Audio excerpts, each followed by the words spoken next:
Hello to all the viewers. आज हम लोग डिस्कस करेंगे कैड एंड मैन्युफैक्चरिंग का एक टॉपिक रोबोटिक्स का पार्ट 2।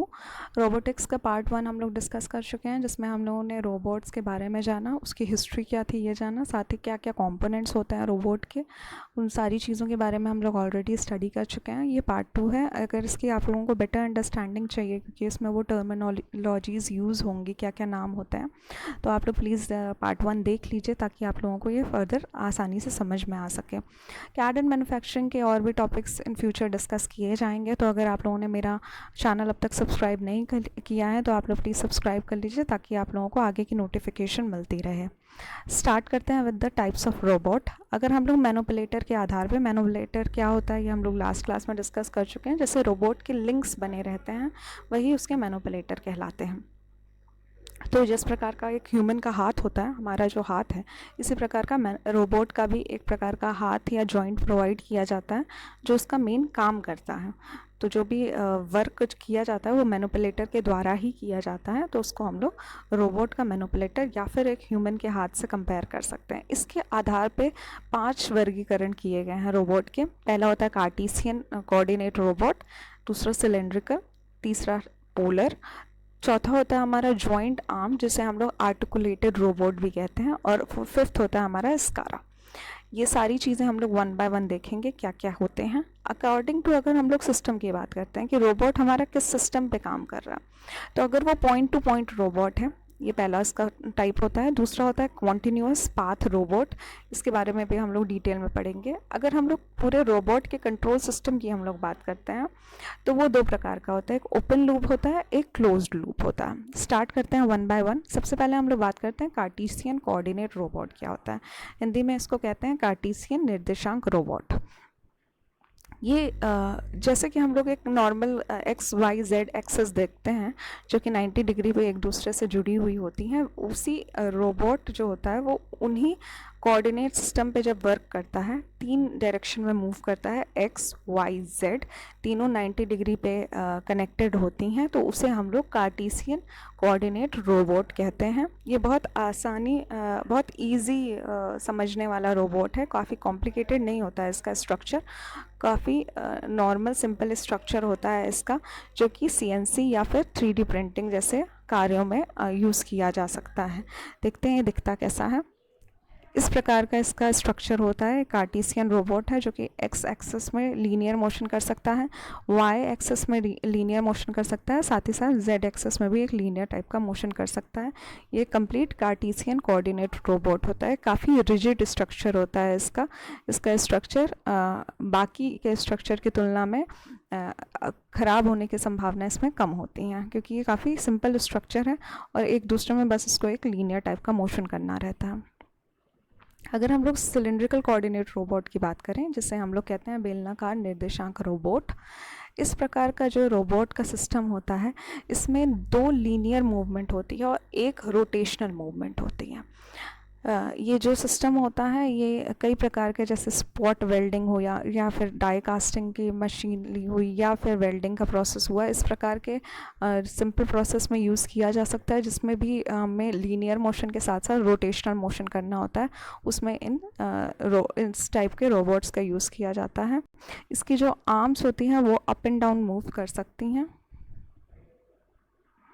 इसकी जो आर्म्स होती हैं वो अप एंड डाउन मूव कर सकती हैं, जैसे कि हम लोग एक डायग्राम में देख सकते हैं। यहाँ पे एक सिलेंड्रिकल कोऑर्डिनेट रोबोट बना हुआ है, जो कि वाई डायरेक्शन में नीचे की तरफ जा सकता है, साथ ही एक्स डायरेक्शन में, जेड डायरेक्शन में भी मूव कर सकता है। कोई भी 2 कॉम्बिनेशन हम लोग ले सकते हैं, एक्स वाई या वाई जेड या फिर जेड एक्स, किसी भी 2 डायरेक्शन में हम लोग मूवमेंट ले सकते हैं। और एक थीटा बना हुआ होता है, जो कि इसको घुमावदार मोशन देता है। इस प्रकार से एक सिलेंड्रिकल कोऑर्डिनेट रोबोट मूव करता है।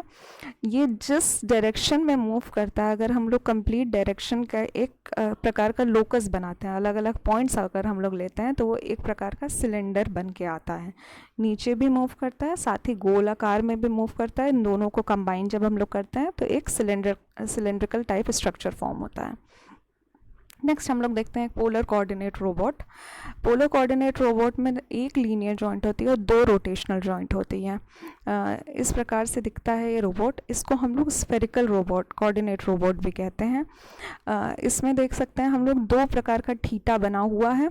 और साथ ही एक लीनियर मोशन दिया जा रहा है वाई एक्सिस के द्वारा।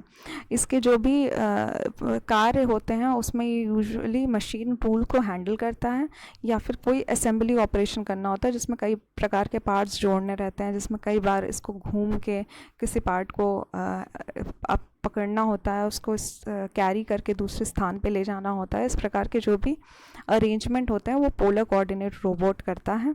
इस प्रकार का ये अरेंजमेंट दिखता है इसका। दो थीटा यूज़ होंगे और एक लीनियर कोई भी एक्स वाई या जेड यूज़ किया जा सकता है। तो ये हमारा कंप्लीट एक पोलर कोऑर्डिनेट रोबोट हो जाता है। नेक्स्ट हम लोग देखते हैं एक संयुक्त आर्म, जिसे हम लोग आर्टिकुलेटेड रोबोट भी कहते हैं। इसमें क्या होता है कि एक हमारा रोटेशनल का बेस होता है, एक बेस जो अलग अलग डायरेक्शन में मतलब कंप्लीट सर्कुलर मोशन में रोटेट करेगा। उसके साथ कई लिंक्स जुड़े होते हैं। हमारे जो भी स्पेसिफाइड वर्क होता है उसके अकॉर्डिंग हम लोग एक के बाद एक कई लिंक्स जोड़ सकते हैं। इसमें 2 लिंक से लेकर 10 लिंक तक हम लोग जोड़ सकते हैं, जो कि एक प्रकार का हमारा एक, जैसे कि हमारा जो एक हाथ होता है, हमारा अगर हाथ देखें तो हम लोग एक बीच में एल्बो पे जॉइंट होता है और देख सकते हैं हम लोग 2 पार्ट्स में इसको डिवाइड कर सकते हैं। एल्बो को ऊपर का पार्ट जो हमारी कोहनी होती है उसके ऊपर का पार्ट और उसके नीचे का पार्ट। इसी प्रकार से जो लिंक होते हैं वो 2 जोड़ सकते हैं हम लोग, जो कि हमारे हाथ जैसा ही काम करेगा। तो एक प्रकार का एक संयुक्त आर्म जो कि हमारा हाथ होता है, उस प्रकार से हम लोग इसको बना सकते हैं।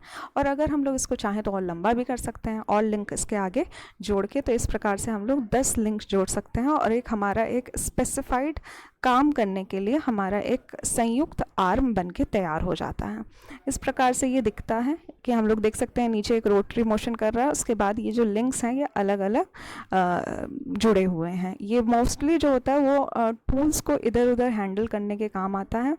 जब भी हम लोगों को एक लोकेशन से दूसरे लोकेशन पे ले जाना होता है कोई भी प्रोडक्ट हमारा, तो उसके लिए आर्टिकुलेटेड रोबोट काफ़ी आसानी से हम लोगों का काम कर सकता है। नेक्स्ट हम लोग देखते हैं SCARA स्कारा रोबोट। ये एक प्रकार का आर्टिकुलेटेड आर्म का ही एक प्रकार है जो कि उससे ज़्यादा इफ़ेक्टिव होता है, उससे ज़्यादा हम लोग मोशन इसमें प्रोवाइड कर देते हैं।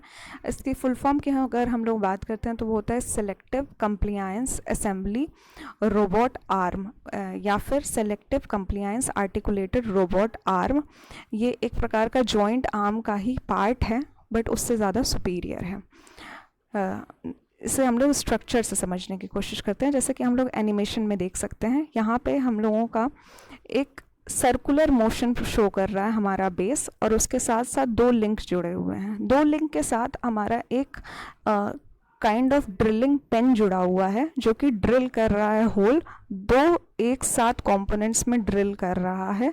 तो हमारा जो पेन है वो अप डाउन मोशन भी कर रहा है। ये हमारा एक स्कारा रोबोट का एग्जाम्पल है जहाँ पे बेस स्टेशनरी है, उसके 2 जॉइंट्स जुड़े हुए हैं उससे, और एक रोटेशनल पेन अटैच्ड हो रखा है। देख सकते हैं हम लोग इसको। अगर हम लोग इसका कंप्लीट ग्राफ देखते हैं कि किस प्रकार से ये बना हुआ है, तो वो इसके साइड में इसका स्ट्रक्चर बना हुआ है जहाँ पे हम लोग ड्रिलिंग को भी रोटेट कर रहे हैं। ड्रिलिंग पेन भी है वो रोटेट हो रही है। ये हमारा कंप्लीट स्कारा रोबोट का स्ट्रक्चर होता है। नेक्स्ट हम लोग देखते हैं पॉइंट टू पॉइंट रोबोट। जब भी हमारा रोबोट किसी ऐसे पाथ को फॉलो करता है जहां उसको एक पॉइंट से होकर दूसरे पॉइंट पे मूव करना है, जैसे कि अगर हम लोग ड्रिलिंग या बोरिंग कर रहे हैं तो एक स्पेसिफाइड पाथ पे उसको बार बार चलना होता है। तो वो जिस पाथ पे चलता है, जब वो पूरे प्रोसेस को एक बार समझ जाता है तो वो एक बेस्ट शॉर्टेस्ट रूट को सेलेक्ट कर लेता है, क्योंकि रोबोट के पास अपना एक सेंसर्स भी लगे हुए होते हैं। तो रोबोट हमारा एक सबसे शॉर्टेस्ट रूट कवर कर लेता है। 2 बिंदु से बिंदु के बीच में वो ट्रैवल करता है। इसमें किसी भी प्रकार का कॉम्प्लिकेटेड मोशन नहीं होता है, सिंपल सा लोडिंग अनलोडिंग का एप्लीकेशन किया जाता है। जैसे कि हम लोग समझते हैं इसको, मान लीजिए हमारा एक रोबोट है जो कि एक पॉइंट पे है, एक पॉइंट से दूसरे पॉइंट पे इसको मूव करना है। तो हमें पता है कि इस पॉइंट से इस पॉइंट तक ही मूव करना है। एक जगह से ये किसी भी प्रोडक्ट को लोड करेगा और दूसरी जगह जाके अनलोडिंग कर देगा। तो इसे हम लोग बिंदु से बिंदु रोबोट कहते हैं। अगर हम लोग देखते हैं next continuous path control system, ये कंट्रोल सिस्टम के आधार पे दो वर्गीकरण है, हमारा पॉइंट टू पॉइंट और कॉन्टिन्यूअस। इसमें कॉन्टिन्यूअस पाथ कंट्रोल सिस्टम होता है हमारा, ये थोड़ा सा जटिल होती है प्रोसेस। इसमें हम लोग पॉइंट से पॉइंट मूव नहीं कर रहे होते हैं, एक कॉन्टिन्यूअस कर्व के फॉर्म में या अलग अलग दिशाओं में मूव करते हैं। तो इस प्रकार से जो हमारा कंट्रोल सिस्टम कहलाता है वो हमारा सतत पथ कंट्रोल सिस्टम कहलाता है। और इसमें टाइप, अगर हम लोग को स्प्रे पेंटिंग करनी है या टाइप ऑफ पेंटिंग करनी होती है तो हमें अलग अलग दिशाओं में मूव करना होता है, उस वक्त जो हम लोग कंट्रोल सिस्टम यूज़ करते हैं वो continuous path control system use करते हैं। नेक्स्ट अगर हम लोग दूसरा कंट्रोल सिस्टम देखते हैं तो एक ओपन लूप कंट्रोल सिस्टम होता है, क्लोज लूप कंट्रोल सिस्टम होता है। ये हमारा मेन, अगर हम लोग रोबोट के कंट्रोल सिस्टम या फिर CPU की बात करते हैं उसकी हम लोग कंट्रोल सिस्टम की बात कर रहे हैं। तो जब भी हम लोगों ने कोई ऑर्डर दिया है हमारे रोबोट को करने के लिए, सपोज़ हम लोग चाहते हैं कि रोबोट जो है वो किसी डिवाइस का तापमान 120 डिग्री कर दे। ये हमारा इनपुट है कि हमें चाहिए कि 120 डिग्री हमारा तापमान कर दे। तो जो हमारा रोबोट होगा वो प्रोसेस करेगा और जो भी हमारा तापमान हो जाएगा वो आउटपुट उसके आधार पे मिल जाएगा हमको। इसमें कोई फीडबैक नहीं होता है, हम लोग टेस्टिंग करने नहीं जाते हैं कि वेदर वो 120 डिग्री सेल्सियस हुआ है कि नहीं हुआ है। हमने बस कमांड दिया और हमारा वर्क कंप्लीट हो जाता है। ये हमारा एक ओपन लूप कंट्रोल सिस्टम कहलाता है कि कंट्रोलर को हमने रिस्पॉन्स दिया, हमें क्या चाहिए, डायग्राम से समझते हैं इसको। कंट्रोलर को हमने एक रिस्पॉन्स दिया, हमें क्या चाहिए, जो भी हमारा डिज़ायर्ड रिस्पॉन्स है।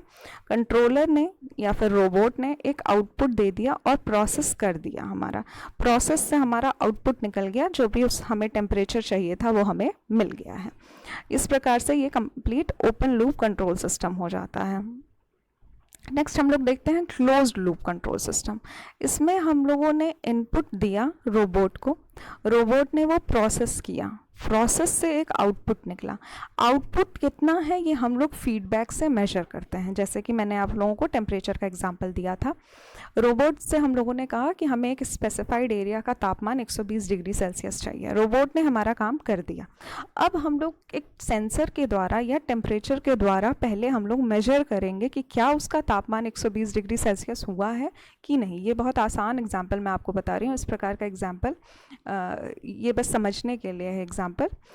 तो अगर जो उसका तापमान है उसको पहले वो कंपेयर करेगा, क्या वो 120 डिग्री सेल्सियस हुआ कि नहीं। इसके अकॉर्डिंग वो फीडबैक उसको वापस से हमें सेंसर के द्वारा रोबोट को मिलेगा और वो दोबारा से तब तक वो तापमान को गर्म करता रहेगा जब तक हमें एग्जैक्ट वैल्यू नहीं मिल जाती।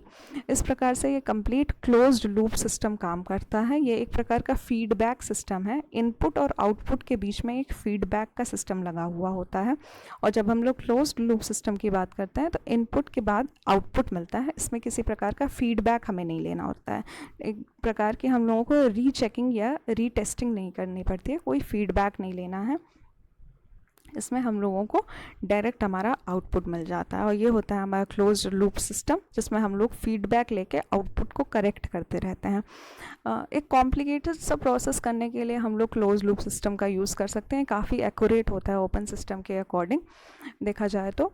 बट अगर हम लोगों को सिंपल प्रोसेस करना है तो हम लोग ओपन लूप कंट्रोल सिस्टम का यूज़ करते हैं। ये इसके क्लोज लूप के कंपैरिजन में थोड़ा सा इकोनॉमिकल भी पड़ता है और नॉर्मली सही रिजल्ट देता है, but close loop control system ज़्यादा उसको एक्यूरेट बना देता है। ये कंप्लीट हम लोगों ने डिस्कस किया कितने प्रकार के रोबोट होते हैं। ये कंप्लीट आप लोगों का सिलेबस है, इससे ज़्यादा टाइप्स के रोबोट्स आप लोगों से नहीं पूछे जाएंगे। ये कंप्लीट आप लोगों का कोर्स का टॉपिक है। तो आप लोगों ने आई होप ये लेक्चर एंजॉय किया होगा और आप लोगों ने इसके प्रॉपर नोट्स बना लिए होंगे और डायग्राम से आप लोगों ने समझ लिए होंगे। So thank you for watching the lecture.